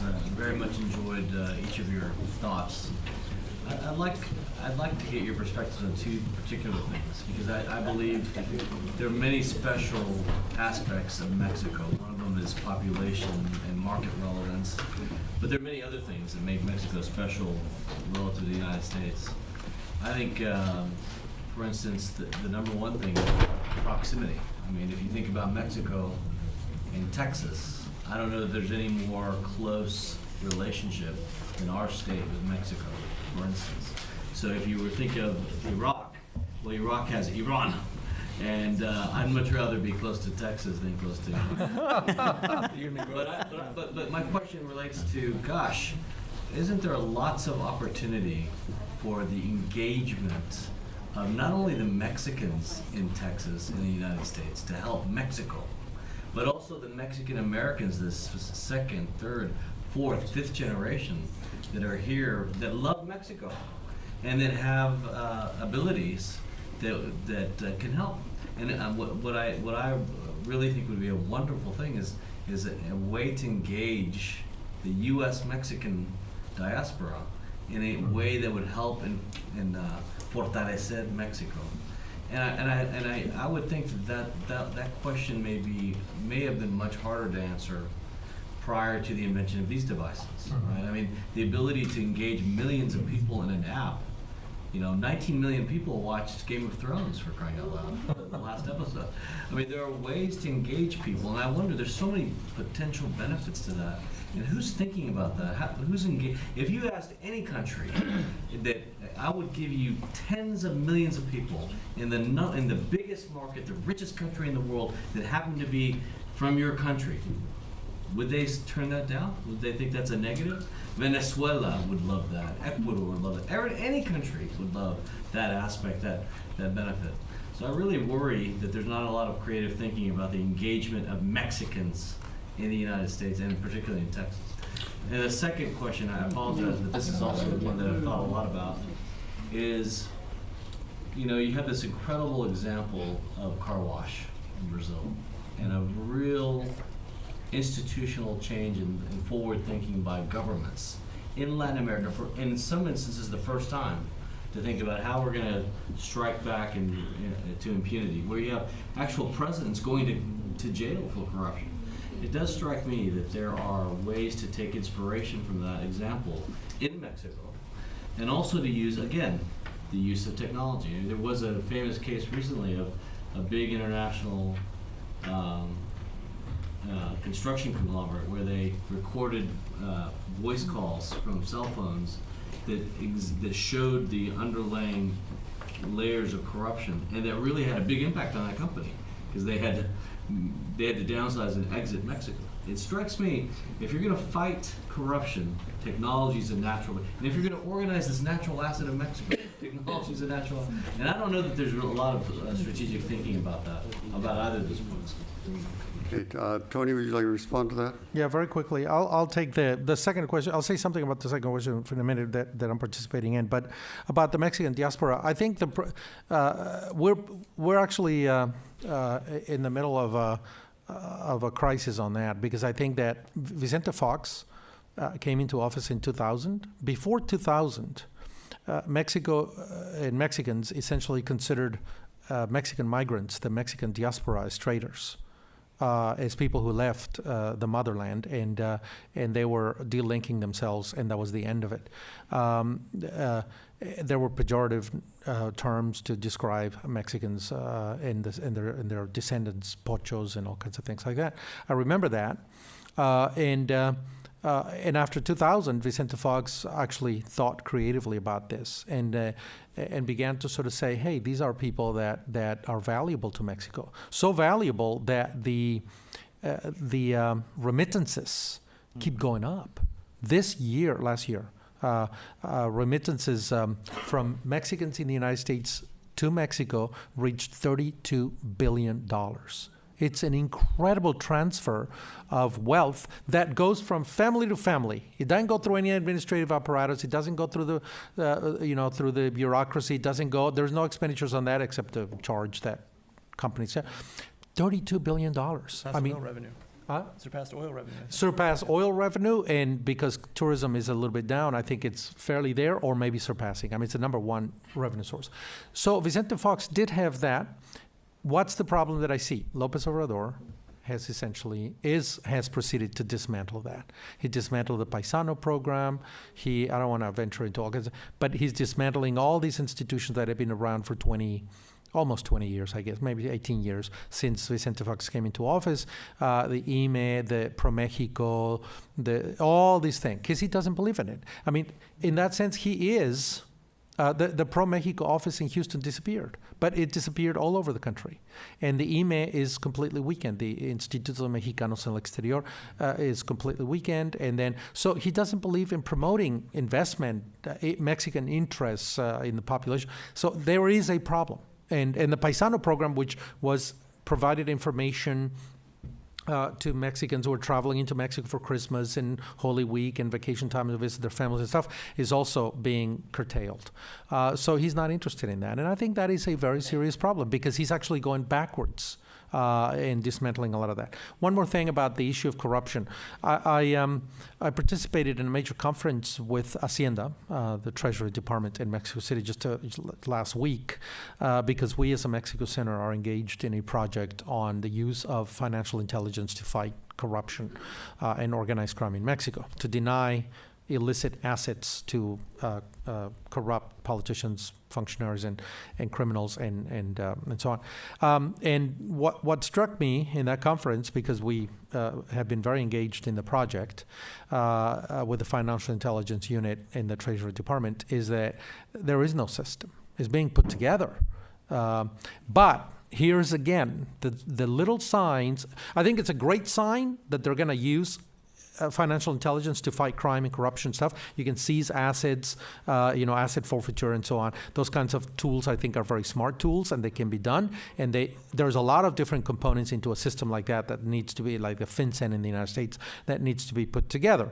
But once the WIF, the Unit for Financial Intelligence, the Spanish acronym, was in place, guess what they used it for first?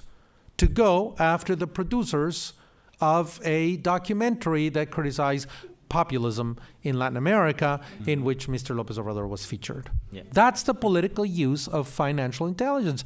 I'm telling you, the Morenistas cannot stay away from that. They have a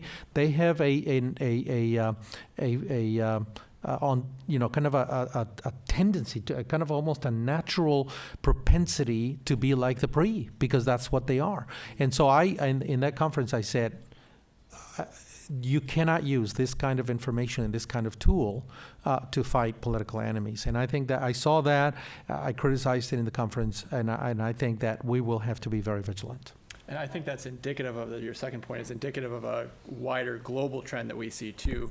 So there's more, I would worry that the anti-corruption push is less going towards transparency and going more towards the global trend of sort of weaponization of regulation and weaponization of anti-corruption regimes that we've seen in China, or the Brazil example that you mentioned. It's not most likely to end in more transparency. It's more likely to end in weaponization. Political risk, higher political risk. I'll add one thing to both questions. I think one, and it goes back to something that was said before about the opposition consolidation, whether it's the PAN.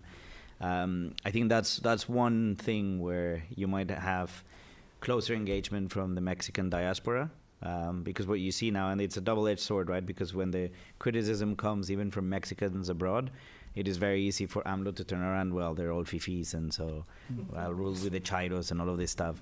So I think that's one thing. I think that's beyond the when does the money run out. I think there'll be a question is when do we have an opposition leader that actually can consolidate? Because if you look, so like I think it goes back to what Bill was saying, there's a lot of little segments in Mexican society that have one or two gripes with AMLO. Not enough to actually say, I'm tired of him. And you still kind of have the honeymoon effect where you say, okay, but the alternatives were even worse, so I'm still sticking with him. I think you kind of need one opposition figure to stand up and be the legitimate voice of opposition, and that's actually not only the case of Mexico. I mean, if you see populism around Latin America, populism begins to waver when you have one specific opposition figure who is kind of legitimate and conglomerates a lot of those grievances into something. So I think that's one role that the Mexican diaspora could help in actually working as civil society, helping actually identify some of these things, raising some of these things up. There is a challenge in Mexico because apart from Reforma particularly, most newspapers and news channels get a lot of money from the state. It's as simple as that. Again, not Mexico specific, happens everywhere in Latin America. You start criticizing, your budget for ads goes down. One sad thing about Lava Jato is I think Lava Jato happened because of a specific set of circumstances in Brazil, combination of changes to the law where people went to jail before their appeals ran over. So suddenly everyone was willing to collaborate.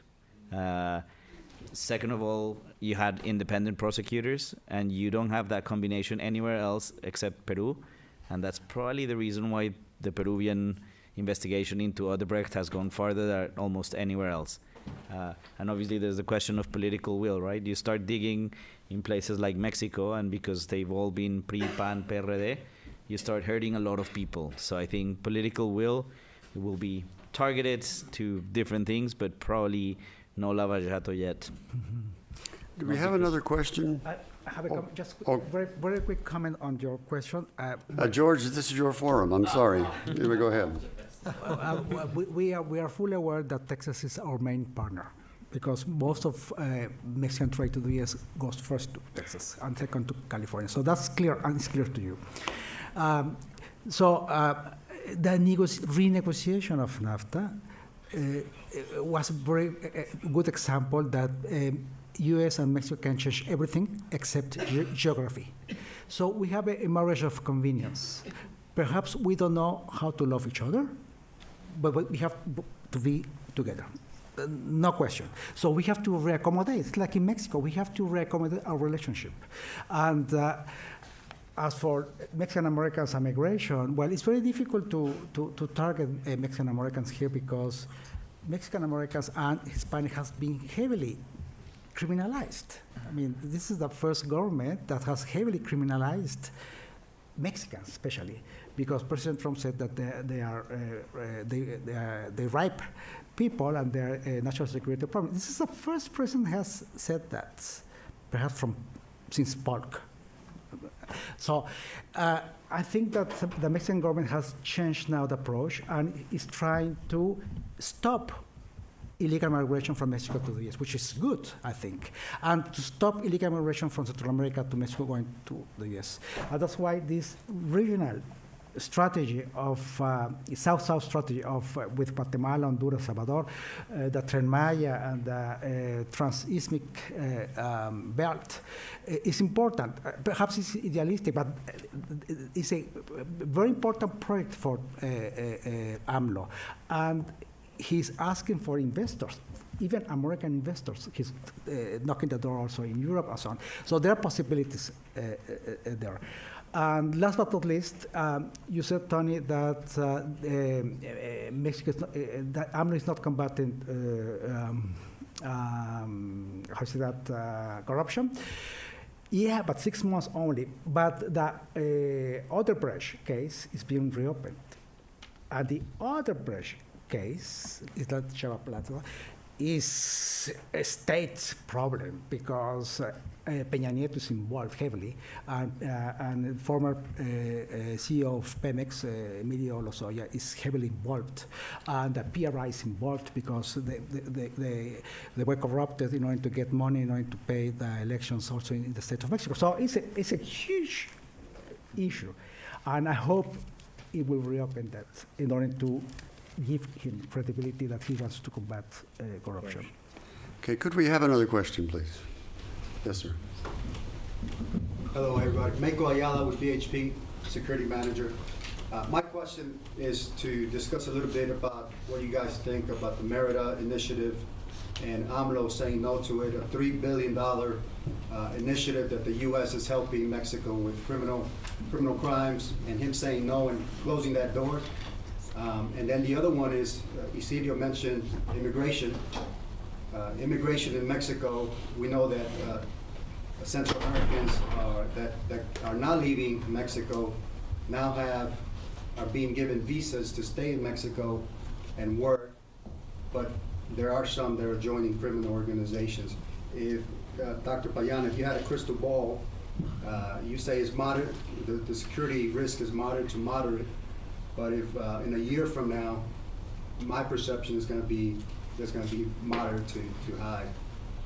But that's just my perception. I just want to hear what you guys think about it. Could I address the Merida question? I'll take that one if you want to respond to the other one. To be honest with you, I'm not sure AMLO understands what Merida pays for. I think, and the question is, it was his reaction primarily to the military component of Merida, because Merida is a 4-part program. There's 4 pillars to Merida. And they really changed from the Bush administration to Obama. Under Bush, it was heavily military aid. It was foreign military financing program, IMED, International Military Education Training Funds. So a lot of it was going to the military to support the counter narcotics missions there. But under Obama, it shifted to one of the other pillars, which is primarily judicial reform, and putting more into policing and addressing some of those problems. It's interesting that one of the pillars also is creating a 21st century U.S.-Mexico border. That is also part of Merida. And one of them is actually what AMLO has said he wants to do, which is focus on social development programs. So some of Merida funding is going in that direction. It may be just a matter of shifting it more towards the social development side than the others. But I'm really not sure when he made that statement if he just was primarily thinking about the military component of Merida and not looking at the larger package, because it is a very complex program, and as we've seen with our administrations, it's changed between different presidential administrations. So I think that is one of the questions right now is what does he really want to focus on in terms of that, not saying completely cutting off Merida funding, but maybe changing the priorities and how that money is being allocated. Let me say something about the Central American issue. This is a very complex issue that's still evolving, like you said. I think fundamentally, in terms of security, not a whole lot has changed. This is why I leave it kind of flat. The tendency is up, but slowly. So right now, 6 months into his presidency, I think things haven't really changed, in spite of the little small spike in crime. The Central American issue is a delicate issue because I don't think that the United States and Mexico are working together on this. There's been attempts at a dialogue, but there is no systematic dialogue, a real concerted effort to address the root causes of the problem. Obama did try it in 2014, a little bit after the summer of 2014, when we saw the first spike of unaccompanied minors. And then the numbers, I think, are very telling when it comes to Mexico. Although President López Obrador is giving visas for people to stay there in Mexico, the reality is that Mexico has granted somewhere between 15 to 20,000 of those visas only. So mostly because Central Americans don't want them. They don't want to. Mexico is not their preferred destination. They want to come to the United States. So hundreds of thousands of them are making it to the U.S. border, and they're creating issues in Tijuana and Juarez and places like that. So clearly that's the real destination. So 20, 30, 40,000 may take them and end up kind of relocating into Mexico, but that's not their destination. Now, so that will depend a lot on what the U.S. policy will be towards Central America and towards Central Americans and the asylum policy in the United States. However, to be honest, Mexico has also, under the Peña administration, Mexico deported over 500,000 Central Americans. So Mexico actually deported more Central Americans in that administration than the United States did. So Mexico is doing its own kind of pushing out. What I think the López Obrador administration has been doing very quietly is beginning to understand that this is unmanageable, that this is not good, and that his priority number one is to get the USMCA done, and Trump has said it's conditioned on your behavior towards these migrants that are coming to the U.S. And so AMLO has deployed the military, the federal police, and other forces to the southern border. And I can tell you that there's already the reports of human rights abuses. They're beating the crap out of them and kicking them back down to Central America. That's what AMLO is doing. Because his interest is to get the USMCA done. Mm-hmm.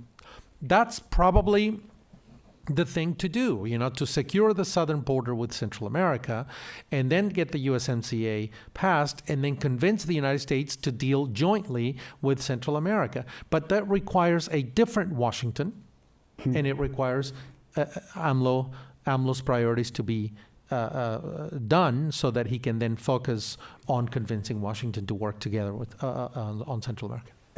Just a quick. Okay, we are supposed to end at 8:30, by the way. Okay, go very, ahead. very, very quick. I thank you for the question. I think that any bilateral program in order to abate organized crime is going to fail between Mexico and the U.S. if there's no co-responsibility in two issues. First, how to curb or how to manage drug consumption in this country. You are extremely drug addict. No, seriously, in many drugs. You die because of you overdose. And can you imagine that Calderón was chasing dealers that were trafficking marijuana under the Merida Initiative, when now California, Colorado, and almost all the country has liberalized marijuana. So it's completely crazy, first thing. The second thing is more serious. You cannot abate criminalized organizations unless you regulate your gun markets. I told you, you love markets, even for killing people. So if you have a free market for selling arms, the drug lords will have armies, better armies, better well armed than the Mexican army. So. Okay, I'm sorry that we're out of time, but we really do need to quit. Thank you very much for attending. Thank you very much to the panelists. Thank you to Tony for organizing this. And we hope to see you again here. No, pero tienes toda la